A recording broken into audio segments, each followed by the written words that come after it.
नुकतीच WTT feeder स्पर्धा पार पडली आणि त्यात आपल्या खेळाडूंनी 5 स्पर्धांपैकी 3 स्पर्धा आपल्या नावावर केल्या आणि दाखवून दिलं की भारताच्या खेळाडूंची टेबल टेनिस मधली पकड अजूनही मजबूत आहे. ही स्पर्धा गुजरात मधील SAMA इंडोर स्पोर्ट्स कॉम्प्लेक्स मध्ये झाली. भारतात याची पहिलीच आवृत्ती पार पडली आणि या WTT फीडर मालिकेच्या स्पर्धेत जवळपास 10 देशांतील 108 खेळाडूंनी सहभाग घेतला होता. त्यामुळे ही स्पर्धा आणखीनच रोमांचक आणि कठीण बनली होती. चला तर मग पाहूयात या व्हिडिओ मधून की आपल्या देशातील कोणत्या खेळाडूंनी या स्पर्धेमध्ये बाजी मारली आणि नक्की WTT फीडर सिरीज आहे तरी काय. WTT फीडर सिरीज हा इंटरनॅशनल टेबल टेनिस स्पर्धेचा एक महत्त्वाचा स्तर आहे आणि या स्पर्धेचा उद्देश नवोदित आणि मध्यम स्तरावरील खेळाडूंना इंटरनॅशनल स्टेज उपलब्ध करून देणे, जेणेकरून ते जागतिक दर्जाच्या स्पर्धांमध्ये वाटचाल करू शकतील. WTT म्हणजेच वर्ल्ड टेबल टेनिस. ही संस्था आंतरराष्ट्रीय टेबल टेनिस महासंघ म्हणजेच ITTF international table tennis federation अंतर्गत कार्य करते.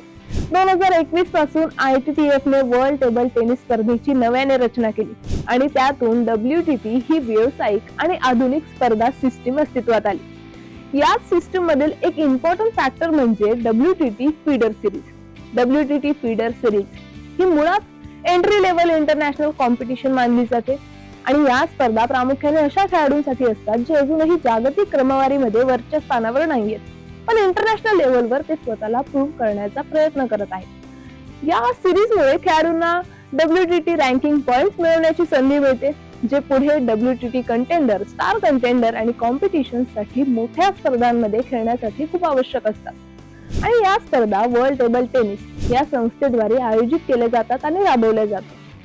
लोकल टेबल टेनिस ऑर्गनायझेशन आणि संबंधित खेळाडूंची फेडरेशन यांच्याशी समन्वय साधून या स्पर्धेचे आयोजन केले जाते. त्यामुळे जगभरातील विविध देशांमध्ये WTT फीडर सिरीजचे आयोजन होते आणि लोकल प्लेयर्सला इंटरनॅशनल एक्सपिरियन्स मिळतो. WTT फीडर सिरीज मध्ये मेन्स आणि विमेन्स सिंगल्स, डबल्स आणि तसेच मिक्स डबल्स अशा प्रकारच्या स्पर्धांचा समावेश असतो. या स्पर्धांमधील बक्षीस रक्कम आणि रँकिंग पॉइंट्स हे मुख्य WTT स्पर्धांपेक्षा कमी असलं तरीही करिअरच्या सुरुवातीच्या टप्प्यामध्ये असलेल्या खेळाडूंकरता हे खूप महत्त्वाचं मानलं जातं. अनेक इंटरनॅशनल दर्जाच्या खेळाडू याच फीडर सिरीज मधून पुढे येऊन मोठ्या मंचावर पोहोचलेले आहेत. एकूणच पाहता WTT फीडर सिरीज हा जागतिक टेबल टेनिस संस्थेचा पाया आहे. खेळाडूंना सातत्याने आंतरराष्ट्रीय सामने खेळण्याची संधी देणे, त्यांचा कॉन्फिडन्स वाढवणे आणि पुढील उच्च स्तरातील स्पर्धांसाठी तयार करणे हा या सिरीजचा मेन ऑब्जेक्टिव्ह आहे. त्यामुळेच आजच्या टेबल टेनिस जगतामध्ये WTT फीडर सिरीजला विशेष महत्त्व आहे. आता या स्पर्धेमध्ये कोणत्या खेळाडूंनी बाजी मारली आणि भारताचे नाव उंचवण्यास मदत केली आहे ते सांगते. WTT 2026 च्या स्पर्धेत 10 देशांमधील 108 खेळाडूंनी भाग घेतला होता. कठीण आणि अंगावर शहारे आणणारी ही स्पर्धा होती, पण भारताच्या खेळाडूंनी 5 पैकी 3 स्पर्धा आपल्या नावावर केल्या आणि या कठीण स्पर्धेमध्ये विजय मिळवला. त्यातलंच पहिलं नाव म्हणजे मानुष शहा. याने आपलं सिंगल्सचे विजेतेपद मिळवलंय, तर मेन्स डबल्स मध्ये पायस जैन आणि अंकुर भट्टाचार्य यांनी बाजी मारली आणि शेवटी मिक्स डबल्स मध्ये भारताच्या पायस जैन आणि सिंड्रेला दास यांनी विजय मिळवला. तसेच 2 पदक रिपब्लिक ऑफ कोरिया यांच्या खेळाडूंनी जिंकलेत.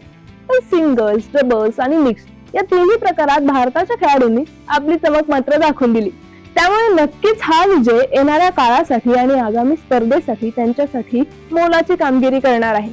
पण त्यांनी केलेल्या कामगिरीचा सगळ्या भारतीय चाहत्यांना खूप अभिमान आहे आणि पुढेही हे टेबल टेनिसचे खेळाडू अशाच स्पर्धा जिंकतील अशी सगळ्या चाहत्यांना आशा आहे.